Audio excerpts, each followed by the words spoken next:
جو مومن لگاتار بیمار ہے اس کو بخش دیا جاتا ہے۔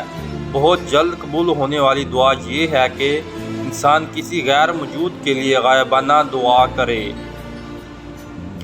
غصہ شیطان سے اور شیطان آگ سے پیدا کیا گیا ہے اور آگ پانی سے بجھائی جاتی ہے، اور جب تم میں سے کوئی غصہ ہو تو اس کو وضو کر لینا چاہیے۔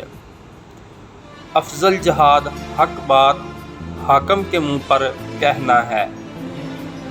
جس شخص کو یہ پسند ہو کہ اس کی عمر دراز ہو اور اس کے رزق میں اضافہ ہو تو اسے چاہیے کہ اپنے والدین کے ساتھ نیک سلوک کرے اور ان پر صلہ رحمی کرے۔ کسی شخص کے دل میں ایمان اور حسد اکٹھے نہیں رہ سکتے۔ 3 آدمی ایسے ہیں جنہیں اللہ تعالیٰ روز قیامت دیکھے گا بھی نہیں: والدین کا نافرمان، مستقل شراب پینے والا، احسان جتانے والا۔ ایسی نعمت کسی کو بھی نہیں ملی جو صبر سے بہتر اور بڑی ہو۔ ایماندار وہ ہے جس سے لوگ اپنے مال اور جان محفوظ سمجھیں۔ 2 آدمیوں کے درمیان صلح کروا دینا صدقہ ہے۔ انصاف کی ایک گھڑی سالوں کی عبادت سے بہتر ہے۔ جو شخص اللہ سے ڈرتا ہے وہ بدلہ نہیں لیتا۔ اپنی کمائی پاک رکھو، تمہاری دعا قبول ہوگی۔ کھانے کا گرا ہوا ٹکڑا دسترخوان سے اٹھا کر کھانا اولاد میں خوبصورتی، رزق میں برکت اور تکبر ختم کرتا ہے۔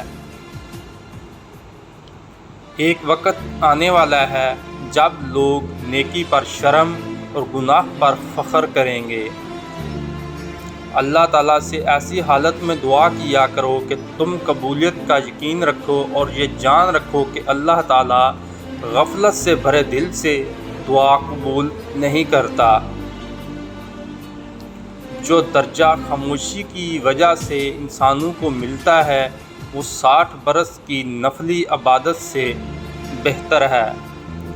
حضرت محمد صلی اللہ علیہ وسلم نے فرمایا، صرف 3 جگہ پر جھوٹ بولنا جائز اور حلال ہے۔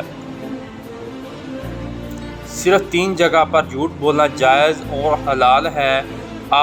آدمی اپنی بیوی سے بات کرے تاکہ اس کو راضی کر لے، جنگ میں جھوٹ بولنا اور لوگوں کے درمیان صلح کرانے کے لیے جھوٹ بولنا۔